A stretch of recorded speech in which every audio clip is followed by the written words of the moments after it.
জগতের মধ্যে আল্লাহ তাবারক তাআলা রোগ দিয়ে বালা দিয়ে মুসিবত দিয়ে মানুষদের জগতের মধ্যে পাঠাই নাই। আমার আল্লাহ তাবারক তাআলা রহমত দিয়ে মানুষকে জগতের মধ্যে পাঠিয়েছেন। সেই রহমত সবচাইতে বড় রহমত হইল আমার দয়ার নবী মায়ার নবী সাল্লাল্লাহু তাআলা আলাইহি ওয়াসাল্লাম। আমাদের অনেক মানুষ আছে যারা বলে থাকে নবী তো আজকে থেকে 1442 হিজরি আগে এসেছিল, কিন্তু তখন রহমত হয়ে এসেছিল, কিন্তু তার আগে রহমত কেমন করেছিল? কারণ হইল আল্লাহ তাবারক তাআলা নবীকে 1442 হিজরি আগে পাঠায় নাই, নবীকে 1442 হিজরি আগে তৈরি করে না। জমিন যখন তৈরি না হয়েছিল, আসমান যখন তৈরি না হয়েছিল, গাছপালা নদী নালা মানুষ পর্যন্ত যাবতীয় যত যাবতীয় আল্লাহ তৈরি করেছে, এই সমস্ত গুলা যখন তৈরি না হয়েছিল, আমার আল্লাহ তাবারক তাআলা তখন আমার দয়ার নবীকে বানিয়েছিলেন। জোরে বলেন সুবহানাল্লাহ। এই জন্য হাদিস শরীফের মধ্যে এসেছে আউয়ালু মা খালাকাল্লাহু নূরি, यानी सबसे पहले अल्लाह ताबारक ताला नूर को पैदा किया। আল্লাহ তাবারক তাআলা সর্বপ্রথম নূর তৈরি করেছিলেন, আর ওই নূর থেকে আমার নবী তৈরি হয়েছে, আর আমার নবীর নূর থেকে সারা জাহান তৈরি হয়েছে। জোরে বলেন সুবহানাল্লাহ। আজকে অনেক মানুষ বলে থাকে যে নবী নূরের নয়, নবীর কোনো জ্যোতি নাই। বাবজি ভাইরা, আমরা আহলে সুন্নাত ওয়াল জামাতের মানুষ এক বাক্যে বিশ্বাস করি নবী আমার নূরের, নবী আমার ইলমে গায়বের সংবাদ দেনেওয়ালা দাতা। জোরে বলেন সুবহানাল্লাহ। বাবারে ভাইরা, আমার নবী পাক সাল্লাল্লাহু তাআলা আলাইহি ওয়াসাল্লামকে 570 খ্রিস্টাব্দে জগতের মধ্যে পাঠিয়েছিলেন। ওই 570 খ্রিস্টাব্দে আমার নবীকে আল্লাহ জগতের মধ্যে পাঠাবেন। আল্লাহ কাকে কার উদারে পাঠাবো একমাত্র আল্লাহ তাবারক তাআলা জানেন, জগতের দ্বিতীয় কেউ জানে না। আপনার সন্তান এসেছে, তখন কি তার রূহ তৈরি করা হয়েছিল না আগে হয়েছিল? আগেই তৈরি করা হয়েছে। কবে তৈরি করা হয়েছে? আপনার রূহ যেদিন তৈরি করেছে সেই দিন আপনার সন্তানের রূহ তৈরি হয়েছে, সেই দিন আপনার পোতার হয়েছে, সেই দিন আপনার দাদর হয়েছে, সেই দিন আপনার বাপের হয়েছে, সেই দিন আপনার পরদাদর হয়েছে। এক কথায় আব্বাল থেকে আখির পর্যন্ত যত বান্দা জগতের মধ্যে আসবে সকলের রূহকে একদিনে আল্লাহ তৈরি করেছে। জোরে বলেন সুবহানাল্লাহ। কিন্তু বাবাজি ভাইরা, প্রত্যেকের একটা করে সিরিয়াল আছে, সিরিয়াল মোতাবেক জগতের মধ্যে আসবে। আসার সিরিয়াল আল্লাহ তৈরি করেছে, কিন্তু যাওয়ার কোনো সিরিয়াল নাই। আসার সিরিয়াল আছে কিন্তু যাওয়ার সিরিয়াল নাই। বাবারে ভাইরা, ওই আমার মা বোনেরা, জীবনের ব্যবস্থা করেছেন, একটু কান দিয়ে শুনবেন। যে কানের সাথে সাথে একটু মনটাও লাগাবে, আর মন যদি না লাগান এক কান দিয়ে ঢুকবে আর এক কান দিয়ে বাইর হবে নাকি? জি, দেখবেন আপনি কারো কথা শুনছেন, মনটা অন্যদিকে আছে, কথাগুলো শুধু কানেই যায় কিন্তু শুনতে আপনি পান না। এই জন্য মন থেকে শুনবেন। বাবাজি ভাইরা, আমি যেটা বলতেছিলাম, আমার দয়ার নবী মায়ার নবী সাল্লাল্লাহু তাআলা আলাইহি ওয়াসাল্লামকে মানুষের রূহ তৈরি করার আগে আমার নবীকে তৈরি করেছিলেন। ও বাবাজি ভাইরা, কাকে কার উদরে পাঠাবে, কাকে কার গর্ভে পাঠাবে, এটা একমাত্র আমার আল্লাহ তাবারক তাআলা জানে। আমার আল্লাহ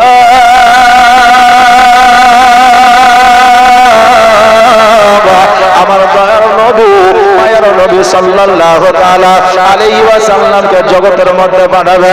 তার আগে হযরত জিবরাইল আলাইহিস সালাম আল্লাহ তাবারক তাআলাকে বলতেছে, আল্লাহ গো, ওই আসমানের উপরে মিটমিট করে জ্বলজ্বল করে একটা আলো জ্বলে, একটা নূর জ্বলে, ওই নূরখানা কি?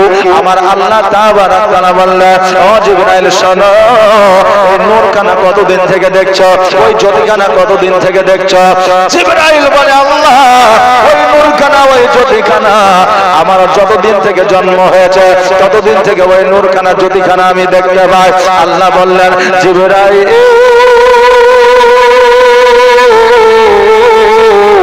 বলো বলো তোমার কতদিন জন্ম নেওয়া হয়েছে? হযরত জিবরাইল আলাইহিস সালাম বলে, আল্লাহ আমার প্রায় মোটামুটি 70,000 বছর হয়ে গেছে। আমার আল্লাহ বলে, জিবরাইল রে, 70,000 বছর জন্ম নেওয়া হয়েছে, তার থেকে 70,000 বছর আগে আমি আল্লাহ ওই নূর খানা বানিয়েছি। আল্লাহ ওই নূর খানাকে না বানাইলে আমি আল্লাহ আসমান বানাইতাম না। ওই নূর খানাকে না বানাইলে আমি আল্লাহ জমিন বানাইতাম না। ওই নূর খানা না বানাইলে আমি আল্লাহ ফারিস্তা বানাইতাম না। ওই নূর খানা না বানাইলে আমি আদম আলাইহিস সালামকে বানাইতাম না। ওই নূর খানা না বানাইলে আমি হাওয়া আলাইহিস সালামকে বানাইতাম না। ওই নূর খানা না বানাইলে আমি জান্নাত বানাইতাম না। ওই নূর খানা না বানাইলে আমি জাহান্নাম বানাইতাম না। ওই নূর খানা না বানাইলে সিরাত বানাইতাম না। ওই নূর খানা না বানাইলে আমি হাউজে কাউসার বানাইতাম না। ওই নূর খানা না বানাইলে আমি জমজম বানাইতাম না। জগতের মধ্যে এত নিয়ামত ফল পানি জুস শরবত যাবতীয় যা কিছু আমি আল্লাহ পাঠিয়েছি একমাত্র নবীর কারণে। জোরে বলেন সুবহানাল্লাহ। সব চাইতে বড় কথা হলো আজকে আমার নবী তৈরি না হলে জিবরিল তুমিও তৈরি হতে না। জিবরাইল বলতেছে আল্লাহ গো এই নূর খানার এত মান এত সম্মান এত ইজ্জত আল্লাহ আমি এই নূর খানাকে একবার সিনার মধ্যে একবার বুকের মধ্যে আমি ধরতে চাই। আল্লাহ বলে আমি আল্লাহ আমার মহিমা বোঝা বড় দায়। তবে আর দেরি নয় দেরি নয় আমি ওই নূর খানাকে তোমার হাতে দিলাম। যাও তুমি একবার সিনাতে লাগাইলাও। জিবরিল আলাইহিস সালাম যখনই সিনাতে লাগিয়েছে তার মধ্যে একটা মজা এসে গিয়েছে। নবীর নাম নিলে তো কেমন মজা এসে যায়, মনের মধ্যে একটা জাজবা এসে যায়, আসে না? যে রাসূলুল্লাহর নাম শুনলে আমাদের মনের মধ্যে একটা জাজবা চলে আসে।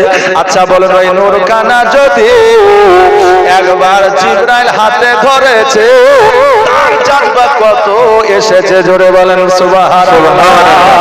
কারণ হইল ইসলামিক ইতিহাসের পাতায় এসেছে, সিরাতে মুস্তাফাতে এসেছে। হযরত আবু বকর সিদ্দিক রাদিয়াল্লাহু তাআলা আনহু বলেছেন আমার শরীরে কত বিক্ষত থাকলেও আমাকে জ্বর হইলে বালা হইলে মুসিবত হইলে দাওয়া লাগতো না, ওষুধ লাগতো না। আমার নবীকে দেখলে সমস্ত রোগ ভালো হয়ে যাইত। আমার নবীকে দেখলে সমস্ত রোগ আমার ভালো হয়ে যেত। বাবারে ভাইরা হযরতে জিবরিল আলাইহিস সালাম আমার আল্লাহ তাবারাক তাআলাকে বলে আল্লাহ গো আমার নবীকে হাতে নিয়ে এত মজা, বুকে নিলে কত মজা হবে। বুকে লাগাইলেন, সিনায় লাগাইলেন। জিবরিল বলে আল্লাহ এত মধু আগে কোনদিন পাই না। তবে আল্লাহ একটা আবেদন রেখেছ। আল্লাহ বলে কি বলো?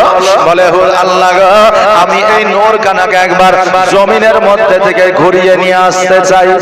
আল্লাহ বলছে জিবরাইল রে আজকে যে জাহানের বাদশাহ আজকে ওই নবীর নূর খানাকে লইয়া তুমি জগতের মধ্যে যাইবা, এই নূর খানার মান ও সম্মানকে তুমি দিতে পারবা? বলে আল্লাহ গো যত সম্ভব আমি চেষ্টা করব এই নূরের মান ও সম্মান দেওয়া। বলে নূর খানাকে জগতের মধ্যে নিয়ে যাবা, কেমন করে নিয়ে যাবা, কেমন করে তুমি সম্মানটা দিবা? জিবরাইল আলাইহিস সালাম বলে আল্লাহ গো আমার সিনার মধ্যে এই নূর খানাকে চেপে ধরে রাখবো। আল্লাহ বলে জিবরিল নূর খানাকে সিনার মধ্যে ধরে রাখলে তখন তুমি হাত ছেড়ে দেবে, আর ওই নূর খানা যদি জমিনের মধ্যে পড়ে যায় সব কিছু ফানা ফিল্লা হয়ে যাবে। জিবরাইল বলে আল্লাহ গো তবে নূর খানাকে একটা কাজ করে আমার মাথায় আপনি সেটিং করে দেন, আমি মাথায় করে নিয়ে জগতের মধ্যে একবার ভ্রমণ করে আসতে চাই। আল্লাহ বলে জিবরিল আমার মহিমা বোঝা বড় না, যাও যাও যাও তোমার মাথার উপরে চাপায়া দিলাম, মাথায় করে জগতের মধ্যে তোকে তুমি একবার ঘুরে এসো, ফিরে এসো। জিবরাইল আলাইহিস সালাম নূর খানাকে মাথায় নিয়ে নিলেন। মাথায় নেওয়ার পরে জগতের মধ্যে আপনার ঘোরাঘুরি আরম্ভ করে দিলেন। হঠাৎ করে দেখতেছে একটা জায়গায় অনেক বাচ্চা বাচ্চা ছেলেরা আপনার খেলাধুলা করতে আছে। হযরত জিবরাইল আলাইহিস সালাম ওই খেলাধুলাটা পছন্দ করেছে।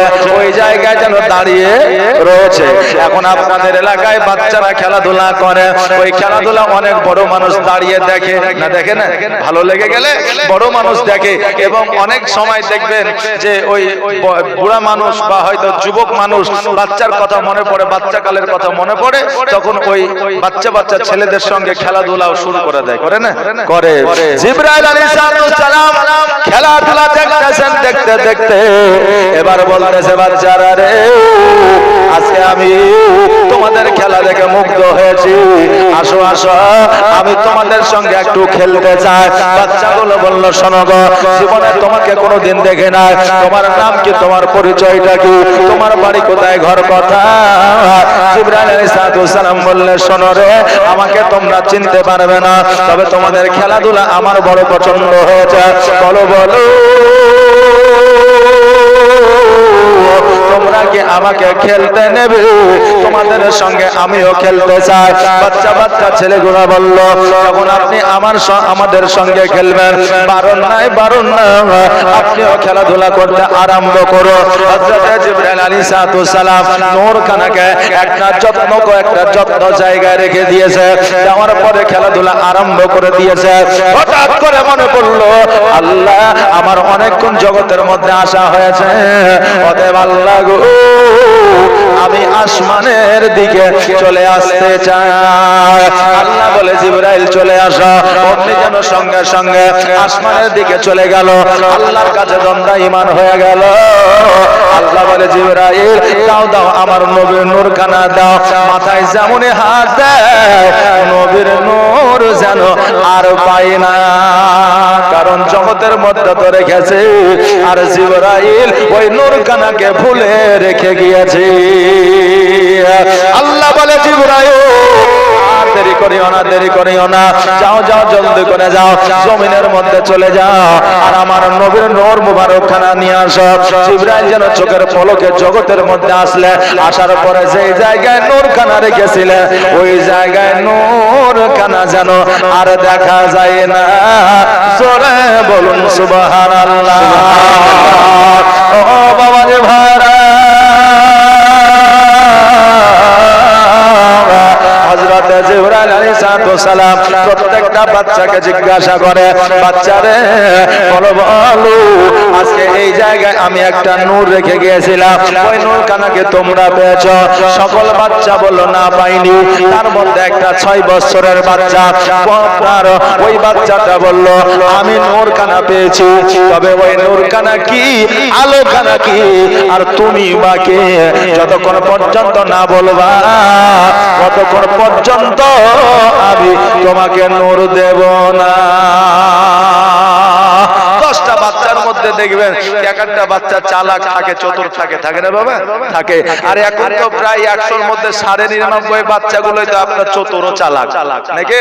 মোবাইল দেখে দেখে এত পেকে গেছে, বুঝলেন? হ্যাঁ, যে আপনি মোবাইলে যা বাহির করতে না পারবেন, ওরা আগেই বাহির করে দিবে। জি, আর আগে বাহির করবে। এখন এই দেখেন ছোট ছোট বাচ্চা বাচ্চা ছেলে মিলে, বুঝলেন, এখন ওই ট্যাঙ্গে ট্যাঙ্গে করে বেড়াচ্ছে। হ্যাঁ, ট্যাঙ্গে ট্যাঙ্গে করে বেড়াচ্ছে। হ্যাঁ, ট্যাঙ্গে ট্যাঙ্গে মানে কি বলছে যে আপনি বুঝবেন না। এই ট্যাঙ্গে ট্যাঙ্গে মানে একটা আপনার বিদেশের ছেলে, বুঝলেন, চোখগুলা ডাসা ডাসা, আর মাথাটা বুঝলেন সেই গহম মারা খৈলানের মতো। ওই ছেলেটা দেখছে ট্যাঙ্গে ট্যাঙ্গে করছে। আমি গুগলে গিয়ে সার্চ করে দেখলাম যে আসলে এটা কি। দেখা গেল যে আসলে ওটা একজন কোরআনের হাফেজ। জোরে বলেন সুবহানাল্লাহ, সুবহানাল্লাহ। দেখবেন ওর ভিডিও আরো অন্যান্য আছেন, দেখবেন ভাইরালও আছে, দেখবেন সূরা ফাতিহা পড়ছে, সূরা ফালাক পড়ছে, নাস পড়ছে, কোরআনের আয়াত পড়ছে। ওই ছেলেটা ট্যাঙ্গে ট্যাঙ্গে করেছে, এখন সারা ভারতবর্ষে ট্যাঙ্গে ট্যাঙ্গে চলছে। আচ্ছা বলেন, তাহলে আপনার চাইতে বাচ্চাগুলো এখন মোবাইল সম্পর্কে, ইন্টারনেট সম্পর্কে অভিজ্ঞতা তাদের বেশি না বেশি না বেশি? আপনি হিন্দি কথা জীবনেও বলেননি, কিন্তু তাকে বলেন যে ফ্রুটি খাওগে, তো বাচ্চা ছেলেটা বলবে হ্যাঁ খাবো। মানে কি, কার্টুন দেখে দেখে হিন্দিও শিখেলে, যে বুঝতে পারে না এটা ঠিকই, কিন্তু আপনি হিন্দি বলেনও বুঝেলি। কথা বুঝতে পারছেন না? আমার এত এক্সপিরিয়েন্স বাচ্চাদের বেড়ে গেছে। বাবা যে ভাইরা, ওই রকম 10টা বাচ্চার মধ্যে একটা বাচ্চা কিন্তু চালাক ও চতুর থাকে, একটু চালাক ও চতুর থাকে। ওই বাচ্চাটা বলছেন নূরখানা নূরখানা কে? নূরখানা কি? আপনার পরিচয়টা কি? একবার বলে দে, আমি এই নূরখানা আপনাকে দিয়ে দেব, কোনো অসুবিধা না। জিবরাইল বলে, আল্লাহ গো, নূরখানা পেয়েছে, বাচ্চা নূরখানা পেয়েছে, আমাকে অতক্ষণ পর্যন্ত দেয় না, আমার পুরো ডিটেইলস অ্যাড্রেস না বললে দেবে না। আল্লাহ বলে, জিবরাইল যাও যাও যাও, ওই বাচ্চাটাকে তোমার অ্যাড্রেসটা দিয়ে দাও। বলো, ও বাচ্চা শোনো রে, আমার নাম হলো জিবরাইল আলাইহিস সালাম, আমি হলাম আল্লাহর ফেরেশতা, আমার পয়গাম চিঠি পৌঁছে যাওয়ার কাজ। আর নূরখানাকে বলে, নূরখানা হলো আখেরি পয়গম্বর মুহাম্মদুর রাসূলুল্লাহ সাল্লাল্লাহু তাআলা আলাইহি ওয়াসাল্লাম। এই নূরখানাই হবে মুহাম্মদ, যে জগতের আসার পরে মানুষের জন্য রহমত হয়ে আসবে, সকল মানুষের আপনার জ্বালা যন্ত্রণা দূর হয়ে যাবে। সুবহানাল্লাহ। ও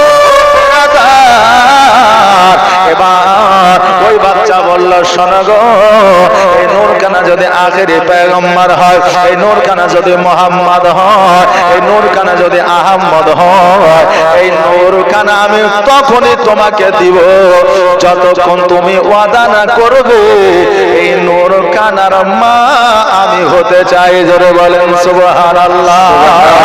বলল বাচ্চা, শোনো, এই নূরখানা আমি পেয়েছি, এই নূরখানার মা আমি হতে চাই, যদি তুমি ওয়াদা করো তবে আমি এই নূরখানা তোমাকে আমি দেব, তার আগে দিব না।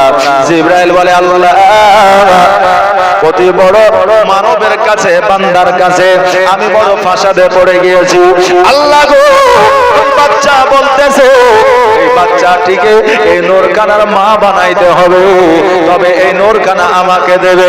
আল্লাহ বলল, জিবরাইল যাও যাও যাও, তুমি ওয়াদা করে দাও ওই বাচ্চাটা আমার আখেরি পয়গম্বরের মা হবে। জিবরিল বলল, বাচ্চারে এই আখেরি পয়গম্বরের মা তোমাকে বানাইবো। বাচ্চা বলল, হবে না, হবে না, জান্নাত হইতে খাতা কলম নিয়ে এসে লিপিবদ্ধ করো, লেখালেখি করো, আমি সিগনেচার করব, সই করব, তুমি সিগনেচার করবে, তবে আমি নূরখানা তোমাকে দেব। জিবরাইল বলল, আল্লাহ গো, ওই বাচ্চা এই আপনার ওসিয়ত রাখতেছে, বলে যাও যাও, নূরখানার জন্য জান্নাত হইতে খাতা কলম নিয়ে গিয়ে সই স্বাক্ষর করে নাও। জান্নাত হইতে খাতা কলম নিয়ে আসলেন, সই স্বাক্ষর করে নিলে, আর ওই বাচ্চাটির নামটা জিজ্ঞাসা করলে, বাচ্চারে এত চতুর, এত চালাক, এত বুদ্ধি তোমার মাথায়, তোমার নাম খানা কি একবার বলো। বলে, শোনো গো, আমার নাম হলো আমিনা। জোরে বলুন সুবহানাল্লাহ। নবীর প্রেমে পাগল হইলে, নবীর প্রেমে পাগল হইলে আল্লাহ তাআলা খুশি। নবীর দরুদ পড় দিবানিশি, নবীর দরুদ পড় দিবানিশি। জোরে বলেন ইয়া রাসূলুল্লাহ, ইয়া রাসূল। আরেকটা আওয়াজ দিয়ে বলেন ইয়া হাবিবাল্লাহ, ইয়া হাবিব। নারে তাকবীর, নারে রিসালাত, মাসলাকে আলা হযরত, জলসা কমিটি, নবীর প্রেমে পাগল হইলে আল্লাহ তাআলার দিদার মিলে গো। ওকে নবীর প্রেমে পাগল হইলে আমার আল্লাহ তাআলার দিদার মিলে গো। থাকো যদি যদ বাহালে, থাকো যদি যদ বাহালে, হইয়া প্রেম উদাসী, নবীর দরুদ পড় দিবানিশি। নবীর প্রেমে পাগল হইলে, নবীর প্রেমে পাগল হইলে আল্লাহ তাআলা খুশি। নবীর দরুদ পড় দিবানিশি, নবীর দরুদ পড় দিবানিশি। আল্লাহুম্মা সাল্লি আলা সাইয়্যিদিনা। মাইক ম্যান একটু এখানে আসো, মাইক ম্যান একটু আসো। ওয়ালা আলা সাইয়্যিদিনা মাওলানা।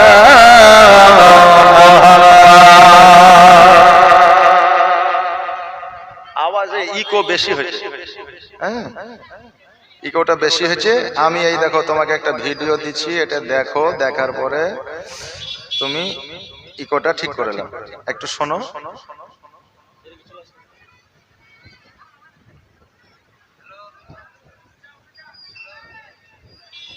এখানে এখানে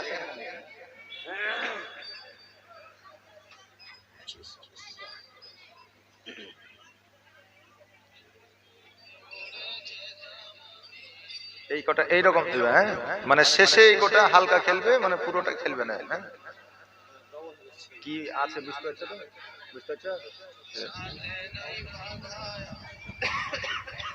মানে যে যে ভাষায় বুঝে তাকে সেই ভাষা তো বুঝাইতে হবে নাকি বলে, না বুঝাইলে আবার হবে না। আমি মুখে বলে দিলে হয়তো আমি জানি না কি করতে হবে, কিন্তু ওরা আওয়াজ শুনলে বুঝে নেবে যে হ্যাঁ কি কি দেওয়া আছে। একবার ধরো করে আল্লাহুম্মা সাল্লি আলা সাইয়্যিদিনা মাওলানা মুহাম্মদ ওয়া আলা আলি সাইয়্যিদিনা মাওলানা মুহাম্মদ। ও মাঝে পাল তোলে দে আর হেলা করিস না,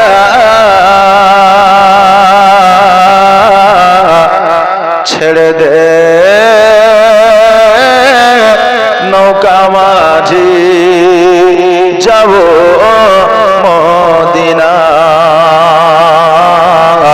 ছেড়ে দে নৌকা মাঝি যাব মদিনা।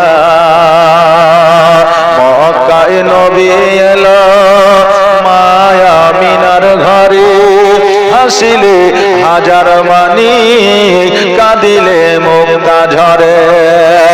দয়ার নবী যার সহায়, দয়ার নবী যার সহায়, তার কিসের ভাবনা, ছেড়ে দে নৌকা মাঝি যাব মদিনা, আমি দেখব মদিনা, আমি যাব মদিনা। আল্লাহুম্মা সাল্লি আলা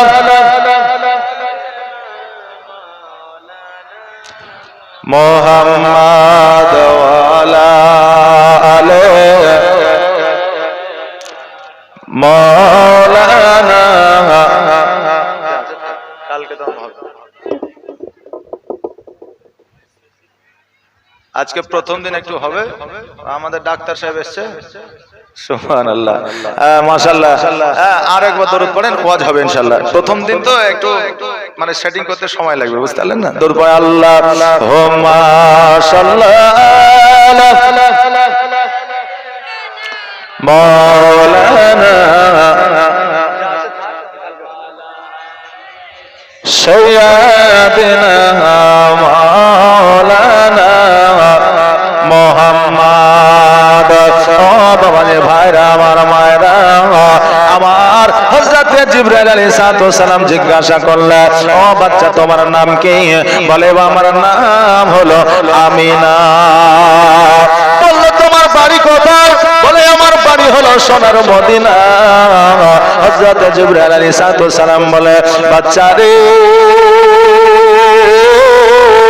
আমি হযরত জিবরিল কথা দিলাম আগামীতে আমার নবী যখন জগতের মধ্যে আসবে, আমার নবীজির মা হবে তুমি। জোরে বলেন সুবহানাল্লাহ।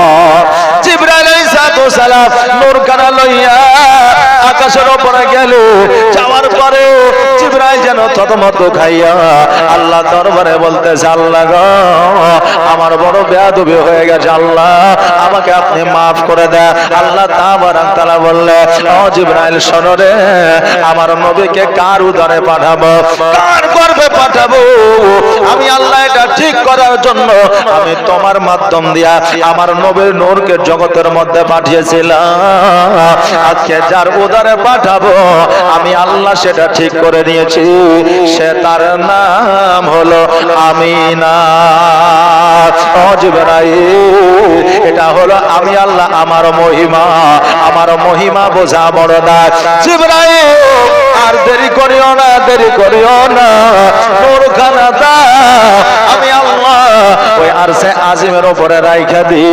ওই নূরের জ্যোতি অনেক ফেরেশতা এখনো পর্যন্ত দেখতে পাই না। আমার ফেরেশতারা যতক্ষণ পর্যন্ত নূরখানাকে না দেখে ততক্ষণ পর্যন্ত তাদের দিলে শান্তি আসে না। ও বাবাজি ভাইরা, আমার মায়েরা গো, এবার জগতের মধ্যে হযরত আমিনা রাদিয়াল্লাহু তাআলা আনহা 6 বছরের কন্যা আমার আল্লাহ ঠিক করলেন, তার উদরে তার গর্ভে আমার আল্লাহ তাবারাক তাআলা মুহাম্মদ সাল্লাল্লাহু তাআলা আলাইহি ওয়াসাল্লামকে পাঠাইবে।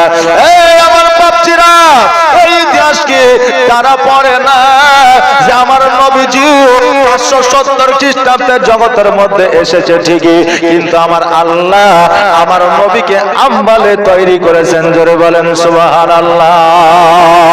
সময় যায়, অতিবাহিত হয়, এইদিকে হযরত আব্দুল মুত্তালিব রাদিয়াল্লাহু তাআলা আনহু আপনার জমজমের পানি যেন আপনার উৎপন্ন করার জন্য আপনার যাইতেছে মক্কাতে। এবার বাবাজি ভাইরা, কেমন করে আপনার জমজমের পানি উদ্ধারের জন্য যাইতেছে? রাত্রিবেলায় শব্দের মাধ্যমে আমার আল্লাহ ডাক দিয়া বলে, হে আব্দুল মুত্তালিব শোনো, ইসমাইলের পায়ে গুল্লার ডাব্বা যে জমজমের পানি উঠেছিল ওই পানিটা মাটির মধ্যে ঢেকে গিয়েছে, ওই পানিটা আর উঠে না, তবে ওই পানিটা তুমি উদ্ধার করো। হযরত আব্দুল মুত্তালিব বলে, আল্লাহ গো, ওই পানিটা কোথায় আছে, কোন জায়গায় আছে? আল্লাহ তাবারাক তাআলা বললে, শোনো রে, মক্কা নগরের মধ্যে যে জায়গায় সর্ববড়, সব চাইতে মস্ত বড় একটা মন্দির রয়েছে, ওই মন্দিরের মধ্যে আপনার ওই জায়গাটা আছে। এ বেরাদার, হযরত আব্দুল মুত্তালিব বলে, আল্লাহ গো, যেখানে মূর্তি পূজকদের আপনার মন্দির আছে ওই জায়গায় জমজমের পানি আমি কেমন করে উদ্ধার করব?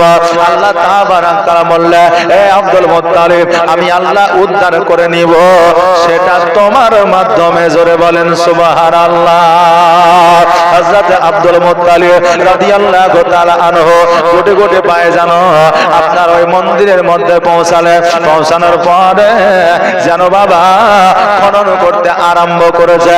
হঠাৎ করে আপনার ওই এলাকার মানুষজন এসে, যারা মূর্তি পূজা করে, যারা পাথর পূজা করে, যারা সূর্য পূজা করে, যারা চন্দ্র পূজা করে, যারা গাছ পূজা করে, তারা এসে হাজির হয়ে গেছে। আব্দুল মুত্তালিবকে বলতেছে, আব্দুল মুত্তালিব, আজকে আমাদের ধর্মের জায়গা তুমি খনন কেন করো? আজকে নয়, কালকে নয়, আগে থেকে যে জায়গা আপনার ইসলামের প্রতীক রয়েছে ওই জায়গায় মূর্তি পূজাকারীরা সেই জায়গাটাকে দখল করে নিয়েছে। এটা আজকের অভ্যাস না, এটা অতীতের অভ্যাস। কারণ যে কাবা ঘরে বলে না যে আপনার 100 নয়, 200 নয়, 313টা মূর্তি পূজা ছিল, বলে কি বলে না? ওই কাবা ঘর যখন ইসমাইল আলাইহিস সালাম যখন আপনার জগৎ থেকে হযরত ইব্রাহিম আলাইহিস সালামের আমলে আপনার ইব্রাহিম আলাইহিস সালামকে যখন আপনার পিতা মাতা যখন বাড়ি থেকে আপনার যখন আপনার ত্যাগ করে দিল পিতা মাতা, তখন কিন্তু ওই আপনার কাবা ঘরের মধ্যে আপনার মূর্তি পূজা ঢুকিয়ে দেওয়া হয়েছিল। কারণ তখন ইসলামের মানুষ খুব কম ছিল। কারণ এই ইসলাম গ্রহণ করার পরে মানুষ যেমন ঈমান হারা হয়ে যাচ্ছে, হচ্ছে না, ওই ইসলাম ধর্মের মধ্যে আছে ঠিকই, কিন্তু নামাজ পড়ে না, রোজা করে না, তারপরে কালেমা জানে না, 5 কলেমা জানে না, নবী মুস্তাফা সাল্লাল্লাহু আলাইহি ওয়াসাল্লাম আমাদের আখেরি পয়গম্বর সেটা জানে না। বাংলাদেশ একজনকে জিজ্ঞাসা করছে আমাদের শেষ নবী কে, তো বলছে আমাদের হাসিনা। ওকে জিজ্ঞাসা করছে, বলছে আমাদের শেষ নবীর নাম কি, তো বলছে ডাক্তার শেখ হাসিনা।